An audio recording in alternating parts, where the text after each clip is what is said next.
लोगों का जब मेडिकल कॉलेज खुलेगा तो आपके पास रोजगार के बहुत सारे ऑप्शन है।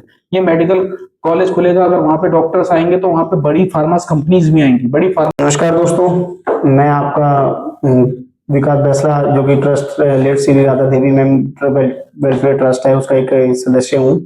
आज हम रावत जी से अपने जो कैंप है, जो आने वाले कैंप है उनके बारे में कुछ डिस्कस करेंगे। जैसे कि उन्होंने प्लानिंग करी है, उस प्लानिंग के थ्रू उनसे थोड़ी सी मुआयना लेंगे। नमस्कार सर जी। नमस्कार, कैसे हैं? मैं ठीक हूँ, आप और सर कैसे सर जी आप? पहले तो आपको बहुत बहुत बधाई विक्की भाई कि थैंक यू सर। आप late Radha Devi welfare trust से जुड़े हुए एक मेंबर हैं और आपका काम बहुत सराहनीय हुआ है। हम पिछले 2-3 कैंपों से जो देख रहे हैं आपकी एक्टिविटीज हमारी आम सभा में, तो उसके लिए मैं आपको आपकी सराहना भी करना चाहूँगा और आपको धन्यवाद भी देता हूँ कि आप थैंक यू हमारे इस काम में हमारे साथ जुड़े।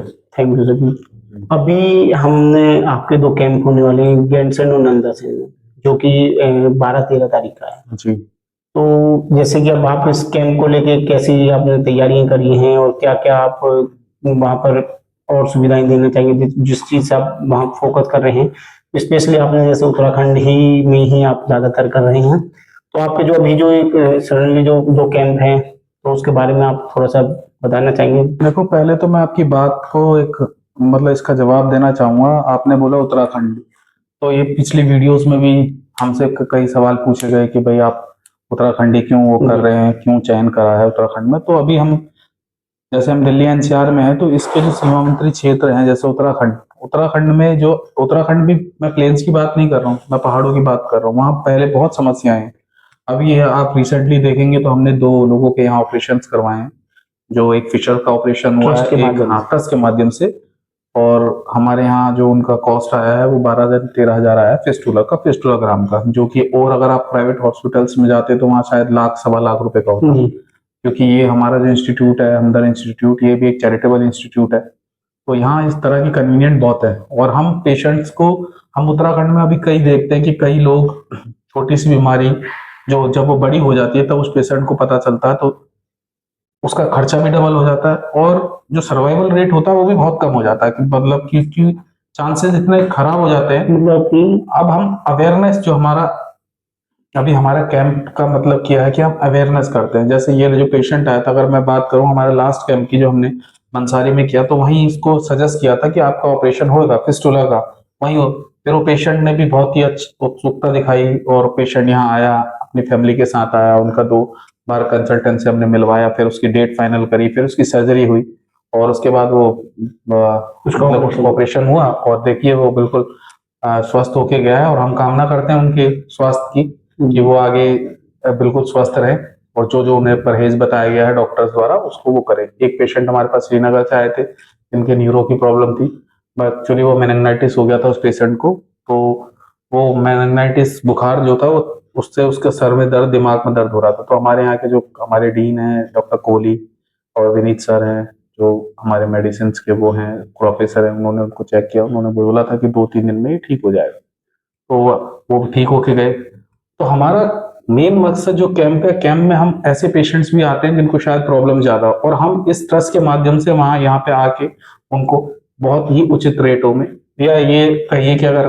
प्रधानमंत्री योजना या इस योजना के तहत वो आते हैं तो उनका एक फ्री इलाज होता है। यह हम तो एक माध्यम है, और ये क्योंकि एक चैरिटेबल इंस्टीट्यूट है तो यहाँ पे ये पहले से ही इतनी ज्यादा वो करता है, तो हम तो वहां पे और हम उन लोगों को यहाँ पे लेके आते हैं, उनका इलाज अच्छे से हो जाए, जो हमने कमिटमेंट किए वो उनको डिलीवर होने चाहिए। बस इस तरह से हम आगे की भी कैंपों को हम देख रहे हैं कि उस अगर कोई छोटी मोटी बीमारी है तो हमने, हमारे साथ एक्सपर्ट्स की टीम है, हमारे एक्सपर्ट्स की टीम जाती है, हमारे एक्सपर्ट की टीम्स वहीं पे उसका निवारण कर देती है। मेडिसिन में हम लोग कोई कॉम्प्रोमाइज नहीं करते, हम पूरी मेडिसिन देते हैं जितनी डोसेस लिखी हुई है।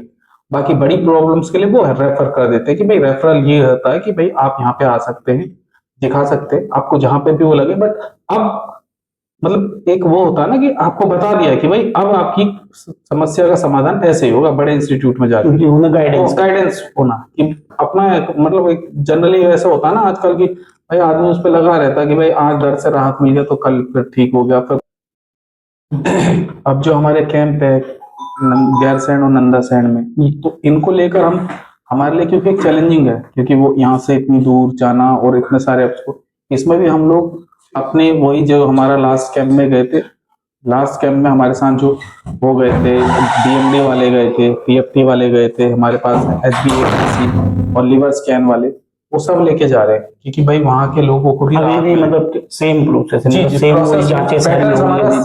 सेम है। और हो सकता है कि हम एक न्यूरो वाले से भी कंसर्न कर रहे हैं कि न्यूरो की मशीन, क्योंकि देखो चक्कर यह है कि जो अगर वहां लिवर की समस्या है तो वो आपको लिवर स्कैन से ही पता चल पाएगा कि भाई फाइब्रोसिस है या पेशेंट्स को जरूरत है, जी एडमिट की जरूरत है, या किसी तरह की कोई अब बड़ी समस्या आ गई है तो अब उसको हेल्थ सेंटर पे, नहीं तो छोटी मोटी समस्या में तो वो अपना इलाज करके दे देंगे। जी। इसलिए और डीएमडी इसलिए कि भाई उसको ऑस्टियोपोरोसिस तो नहीं हो रहा, ऑस्टियोपिनिया तो नहीं हो रहा, इस तरह से, इसलिए हम पूरा फोकस हमारा ये है कि हम किसी भी तरह से, अभी हमारे लिए बड़ा चैलेंजिंग हो जाता है क्योंकि इतनी सारी मशीनें लेके जाना, वो मशीनों की कॉस्ट 3-3.5 करोड़ की पड़ती है भाई। अगर ये हम आपने लास्ट कैंप में भी बताया था। लास्ट कैंप में भी बचाया था और बताया हम था। बताया भी था। और हम हमारे लिए बड़ा वो होता है कि भाई उनके टेक्नीशियंस को देखना, और जो हमारे साथ एक्सपर्टाइज डॉक्टर जा रहे हैं, अब की बार हमारे साथ अच्छे पीजीज जा रहे हैं, सीनियर डॉक्टर हैं जो एमडीज हैं, या एमएस हैं, या हमारे आई वाली टीम के जो वो हैं, तो हमारा यही है कि वहां पे उनको और पीपल को अवेयरनेस होनी चाहिए, लोगों को, वहां के लोगों को जागरूकता आनी चाहिए कि भाई हाँ मतलब ये मेरा इलाज सही करेगा और ये मुझे सही राय देगा, वो कॉन्फिडेंस गाइडेंस भी, गाइडेंस भी गाइडेंस होना बहुत जरूरी है। इस तरह से हमारा यही पैटर्न है कि हम इनको करके, अगर पेशेंट्स को हमारे अपने नंबर्स होते हैं, हमारा यूट्यूब चैनल है, हमारा इंस्टाग्राम है, हमारा सब कुछ है, पेशेंट उस पर कोई भी वो हमसे सवाल पूछ सकता है। अगर किसी को कोई ज्यादा प्रॉब्लम है, कोई रिपोर्ट से रिलेटेड, कुछ उससे रिलेटेड, हमारे चैनल उसमें आपका कॉन्टेक्ट नंबर भी हमारे व्हाट्सएप नंबर है, आप उस पर दिखाइए, हम आपको बेस्ट से बेस्ट एडवाइस करेंगे जो डॉक्टर्स करेंगे। अगर मेडिसिन की वहां कमी है कि मेडिसिन वहां नहीं पहुंच सकती तो हम यहाँ से पहुंचाएंगे वो भी मेडिसिन। जैसा कि आप अभी मेडिकल में ही हैं, देख रहे हैं कि कुछ और भी एक्टिविटीज है, जैसे वहाँ की आज के टाइम में देखी जाए तो वहाँ एग्रीकल्चर में बहुत वो है, और नारी शक्तिकरण वगैरह भी है, एजुकेशन भी है। आप हेल्थ का तो आप कंटिन्यूअसली देख ही रहे हैं, हम देख ही रहे हैं कि आपने काफी जगह उत्तराखंड में कैंप पहले वगैरह मैं किए। आपको बताता हूँ कि जो हमारे ट्रस्ट के उद्देश्य है उसमें ये 4 चीजों को प्राथमिकता दी गई है। मतलब ये हम उत्तराखंड की नहीं कहेंगे, हम पूरे, क्योंकि हमारा ट्रस्ट तो समूचा भारत में काम कर रहा है। आप जैसे लोकल्स भी हैं हमारे साथ दिल्ली की टीम्स है, हमारे साथ फरीदाबाद हरियाणा की टीम्स हैं। तो जो हमने अभी हेल्थ के सेक्टर में हम कर रहे हैं वो कर रहे हैं। अब इसके बाद हमारा ये है, क्योंकि पैरेलली हम इसको भी चलाएंगे कि भाई एजुकेशन के, वहाँ बच्चों को एजुकेशन के लिए हमने अभी सोचा है कि वहाँ पे हम एजुकेशन किट्स देंगे, प्रोवाइड कराएंगे, और एजुकेशन किट्स प्रोवाइड कराएंगे। एजुकेशन में बैग वगैरह के किट्स देंगे, और कुछ जो सैनिटाइजर्स या कुछ इस तरह का किट्स देंगे, या उनके जो, या हम लोग कभी मतलब वहाँ की जो भी ऑर्गेनाइजेशन है या जो गवर्नमेंट के स्कूल है, गवर्नमेंट से बात करके वहाँ में कंप्यूटर्स वगैरह का वो डेवलप कर सकते हैं। वहाँ के लोगों बच्चों को मोटिवेट करेंगे कि वो आगे इस पढ़ाई को, एजुकेशन कितना जरूरी है वहाँ के लोगों के लिए, और एजुकेशन लेके अपने क्षेत्रों को आगे बढ़ाओ। एजुकेशन लेके अगर कोई भी बच्चा, देखो अभी तो हम इतने सक्षम नहीं है, पर आने वाले समय में हम उम्मीद करते हैं कि भाई जैसे कई सारी संस्थाएं हमारे साथ जुड़ी हैं, कई सारी संस्थाएं को एक साथ मिलकर काम करना पड़ेगा। वहां सिर्फ ये बोलने से नहीं होगा कि हम कोई, या कि हम सारी डिपेंडेंसी गवर्नमेंट को ही दोष देते रहे। वहां पे सब संस्थाएं, जो जितनी भी संस्थाएं हैं, उनको वहां के क्षेत्र के लोगों के लिए काम करना पड़ेगा, ताकि वहां से पलायन रुकेगा, ताकि वहां से बच्चों को अच्छी एजुकेशन मिलेगी। अभी हम सोच रहे हैं कि हम जाके मोटिवेशनल स्पीच दें बच्चों को कि भाई आगे पढ़ाई का इंपॉर्टेंस क्या है, पढ़ाई से आप क्या कर सकते हो। कोई अगर आपके स्पीच से 10 में से एक बच्चा भी अगर ऐसा हो गया कि जो वहां के लिए डॉक्टर्स बन गया, यहाँ के लिए आईपीएस बन गया, आईएएस बन गया, तो वहां पे अगर हमें मेडिकल कॉलेज का सौभाग्य प्राप्त हुआ कि भाई लोगों ने ऐसे करने और गवर्नमेंट ने हमारा सपोर्ट किया है, अगर वहां पे अगर आप मेडिकल कॉलेज खोलोगे, देखो डॉक्टर्स पहाड़ में सिर्फ एक कमी है, डॉक्टर्स वहां क्यों नहीं रखते, क्योंकि भाई उस तरह का वो कल्चर नहीं है जी। उस तरह का उन लोगों को भाई यहाँ पे सराउंडिंग की भाई लोग होने चाहिए, एक मार्केट होनी चाहिए। अगर आप मेडिकल कॉलेज बनाओ तो आपकी प्राथमिकता ये होनी चाहिए भाई आप उनको लिए क्वार्टर्स बनाओ, वहां पे एक पूरी की पूरी कॉलोनी बनवाओ, वहां पे लोगों का जब मेडिकल कॉलेज खुलेगा तो आपके पास रोजगार के बहुत सारे ऑप्शंस हैं। ये मेडिकल कॉलेज खुलेगा, अगर वहां पे डॉक्टर्स आएंगे तो वहां पे बड़ी फार्मा कंपनीज भी आएंगी, बड़ी फार्मा कंपनियां वहां अपने वहां से लोगों को कितना रोजगार मिलेगा। आज मुझे ये बताओ कि जो मेडिकल रैप्स हैं, या जिनको हम मार्केटिंग कंपनी कहते हैं, उनके कितने लोग वहां पहाड़ों में उस क्षेत्र में काम करते हैं? कोई एक कंपनी बताओ मुझे जो लॉन्च नहीं। छुट पुट अगर जेनरिक का होगा तो होगा। कोई भी एक मल्टी, ना सन है, ना टोरेंट है, ना सिप्ला है, ना कैडिला है, ना, हमने तो अब 100-200 किलोमीटर तक देख लिया, वहां तक तो कोई पहुंचता ही नहीं जी है। बिल्कुल। अगर आप वहां पे ये देते हो तो ये सब कुछ रोजगार का अवसर है भाई। कितनी कंपनियां हैं, उनकी कितनी डिवीजन है, वहां वो रोजगार किन को मिलेगा? वहां के अपने लोगों को मिलेगा, वहां के लोगों को मिलेगा, कंपनी का प्रमोशन होगा, डॉक्टर्स के लिए एक अच्छा माहौल क्रिएट होगा। हमारी ये प्राथमिकता है, हम ये इस चीज को सोच रहे हैं और आने वाले टाइम पे हम इसको बिल्कुल करेंगे भी। भाई लोगों का साथ मिला, ये समितियां, हम समितियों को जोड़ने की कोशिश कर रहे हैं कि हमें इस तरह से कार्य करना है। भाई हमारे पास पैसा ही तो नहीं है, जज्बा है। और अभी भी जो भी खर्चा होता है या जो भी होता है, मेरे ट्रस्ट के हर एक मेंबर में धन्य हूँ कि भाई वो अपनी सैलरी का एक पार्ट, चाहे 10%, 15%, 20% ट्रस्ट में जमा करा के वो इस काम को, क्योंकि आप ये देख ही लीजिए कि हर एक कैंप में हमारी इन्वेस्टमेंट कितनी होती है। हम अभी तक 5 कैंप कर चुके हैं, एक बड़ी सभा कर चुके हैं, आपको मालूम है जी। आप तो खैर पिछले 2 कैंपों से हो, आपको 2 कैंपों में ही अंदाजा हो गया कि भाई कितना वो है। हमारे पास कोई फंडिंग्स वगैरह का ये है कि भाई हम लोग अपने जितने भी ट्रस्ट के मेंबर्स हैं वो अपना जेब में से, अपनी उसमें से, पॉकेट में से पैसा खर्च करके, भाई ठीक है, वो थोड़ी है कि राजनीतिक इंटरेस्ट की भाई नहीं हम ये है, हमें ये करना है, वो करना है, या हमें कोई देगा।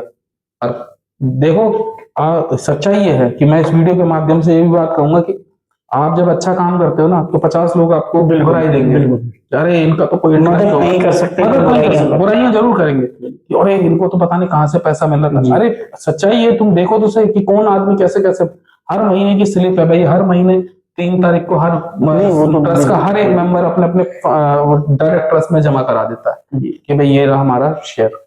और ये एक बहुत बड़ी, और वो अच्छी सोच के तहत कि भाई ठीक है, हम और तो हमने अपनी जिंदगी भर चलो जैसा भी काम करा करा, पर आज हम एक सामाजिक काम कर रहे हैं तो ये ठीक है, इससे जनता को फायदा भी होना चाहिए। बिल्कुल, अगर पब्लिक को फायदा नहीं हुआ तो फिर क्या, नहीं तो हम लोग भी नहीं कर सकते थे भाई, हम लोग भी कोई भी प्रोग्राम कर दिया ट्रस्ट खाने पीने का या इस चीज का, अकेले जो चीज आप भी नहीं कर सकते हो, ये आपकी टीम है और भी आप जैसे अभी इतना अच्छा काम कर रहे हैं।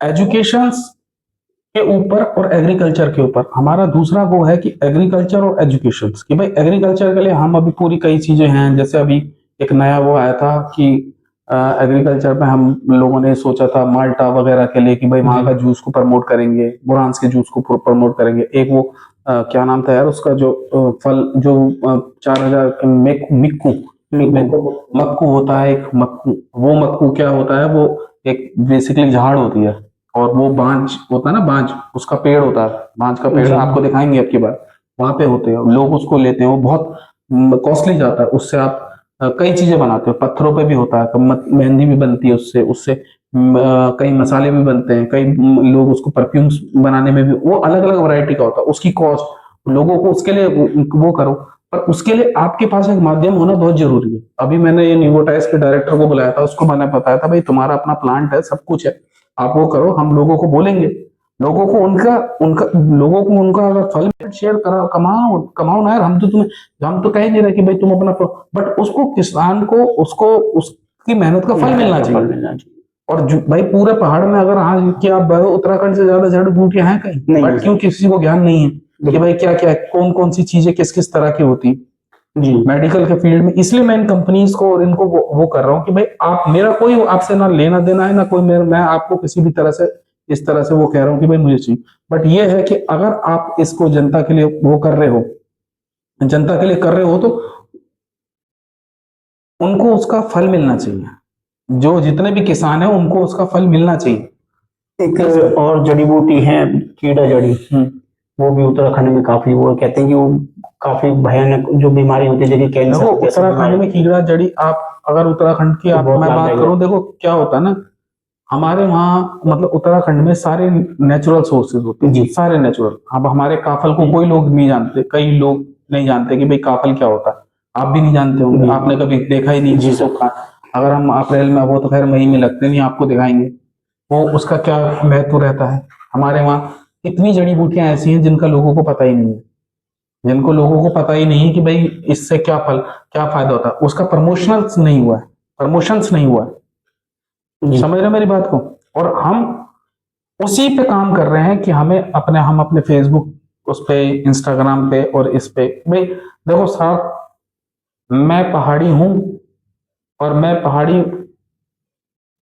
बोलने में और करने में बहुत जमीन आग। अगर लोग लोगों को वहां के लिए लोगों को करना पड़ेगा। हम किसी पे भी टिप्पणियां नहीं कर रहे कि भाई आप अकेले सरकार को तो दोष दे नहीं सकते कि सरकार ने वहाँ कुछ के नहीं लोग किया। बाग भी सब लोग सरकार को दोष नहीं दे सकते आप। सरकारें आती रही जाती रही सरकारों, क्या पता हम किसी मिथ में जी रहे हो कि भाई क्या पता सरकार ने एफर्ट्स करे हों। हम तो एक अच्छी सोच के, और जब तक दूसरे आदमी का मन नहीं होगा ना, जब तक दूसरा आदमी ये नहीं कहेगा कि हाँ भाई उसको इंटरेस्ट नहीं बढ़ेगा, जी तब तक आपका वो नहीं होगा। आप हाँ ये अपनी तरफ से आलोचनाएं तो आपकी होंगी। आप एक सार्थक सोच के साथ चल रहे हो, अगर बिना लालच के चल रहे हो सार्थक सोच के साथ, तो आपको आलोचनाओं का सामना करना पड़ेगा। बिल्कुल। और हम उस चैलेंज के लिए भी एक्सेप्ट हैं भाई, हम तो अपना काम कर रहे हैं, तुम्हें जिसको जो बोलना है वो बोलो। जो हमारे वो करना चाहता है कि भाई करो वो कहाँ से क्या है क्या नहीं है क्या नहीं है। हम तो भैया नौकरी पेशे वाले आदमी हैं, इतने लैंडलॉर्ड है नहीं। जो धन्य है उस टीम का, जो मेरी टीम हर महीने अपना वो दे देती है, उससे हम अपना एक एक्टिविटीज कर लेते हैं, ठीक है। और आगे उम्मीद करते हैं हम कि गवर्नमेंट हमारा साथ देगी, वहां के लोग हमारा साथ देंगे। आगे हम एक जो हम सार्थक प्रयास या जो हमारी सोच है वहां के लोगों के लिए, उसको सफल बनाएंगे। और जिस दिन वो हो जाएगा, जिस दिन ये दोनों काम हो जाएंगे, अगर एग्रीकल्चर से आप स्वरोजगार को दे देते हो ना, उस दिन वहां से पलायन रुक जाएगा और वो फिर पहाड़ हरा भरा लगेगा आपको। और हमेशा वहां पे आप ये सब कुछ, ये डिस्क्रिपेंसियां, ये जिस तरह के वो चैलेंजेस आ रहे हैं, वो सब खत्म हो जाएंगे। किसान को उसकी मेहनत का फल मिलना चाहिए। आज कितना माल्टा वहां वेस्ट होता है, कितनी चीजें वेस्ट होती है, वो हम सब कुछ देख के आ रखे हैं कि कितना उसको, और इसीलिए लोग वहां इंटरेस्ट नहीं लेते। गांव के गांव खाली हो रहे हैं, वो भी देख के बहुत दुख होता है कि हम आने वाले टाइम में, ये आज नहीं पर ये मैं आपको आज भी बता रहा हूँ कि वहां के लोग अगर जिम्मेदार है, और आने वाली पीढ़ी हमेशा उनसे सवाल पूछेगी कि तुमने क्यों नहीं कदम उठाए। जी बिल्कुल। हम तो एक नई अच्छी सोच के साथ वहां के लोगों के लिए चल रहे हैं, और बात वहां के लोगों की भी नहीं है, बात हर जगह जितने भी जहां पे भी हमारे इंडिया में या इस तरह से हमें कोई भी किसी भी तरह का कार्य अगर हमारे जाने से या हमारे करने से कुछ हो जाता है, तो हम जरूर जाएंगे और जरूर करेंगे। और उत्तराखंड इसलिए क्योंकि हमने वहाँ के हालात पिछले 10 सालों में, हम लगातार, मैंने अपनी वीडियोज में कहा है, हम घूमना फिरना ये होता था, हम अब देख चुके हैं वहाँ। चाहे हेल्थ की वजह से ले लो या चाहे एजुकेशन के ले लो। आज एजुकेशन के लास्ट कैंप में, आप जब हम अंसारी स्कूल में थे, उन बच्चों ने, जो छोटे छोटे बच्चे थे, उन्होंने कितना वो करा था आपका साथ भाई, खाने से लेकर उससे लेकर, वो बेचारे छोटे छोटे बच्चे, टेंट लगाना ये लगाना। तो ये सब चीजें ना आदमी को झंझोड़ देती हैं। उनको उनका ज्ञान बताना पड़ेगा कि भाई एजुकेशन से क्या होता है, एजुकेशन से क्या होता है, और आगे, और यही बच्चे आने वाले टाइम पे, यही बच्चे वहां पे देश का भविष्य भी हैं, और वहां पे अपने उत्तराखंड के लिए काम करेंगे, क्योंकि ये उस स्थिति से जूझ रहे हैं। ये सुबह दिन में खेत में काम करना, उसके बाद स्कूल पढ़ना, उसके बाद अपने माँ बाप का हाथ बटाना, ये काम में करना, तो वो ये उसका भविष्य है। और हमें क्या करना है, हमें सिर्फ एक रोजगार के रास्ते बताने। रोजगार, अगर 2 पैसा कंपनी वालों को भी अगर प्रॉफिट मिलता है, तो वो भैया अपना प्रॉफिट कमाए। आपको बस हमारा यही वो है कि हमें, हमारे जो लोग, जो किसान हैं, जो वहां के लोग काम आपके लिए फसल उगा रहे हैं, सब मेहनत कर रहे हैं, उनको उनका मेहनत आना मिलना चाहिए। और वो वन टाइम नहीं कि उनको एक रोजगार का सहारा मिल जाता। जिस दिन उनको रोजगार को, वहां हरा भरा, आपको मैं बता देता हूँ कि आप हरा भरा देख लेना, और सारी फसलें, और वहां पे एक एक आदमी को एक एक एजुकेशन एग्रीकल्चर प्रोग्राम हम इसीलिए कर रहे हैं कि वहां पे लोगों को बताया जाए कि इसका क्या महत्व है, ये क्या होता है।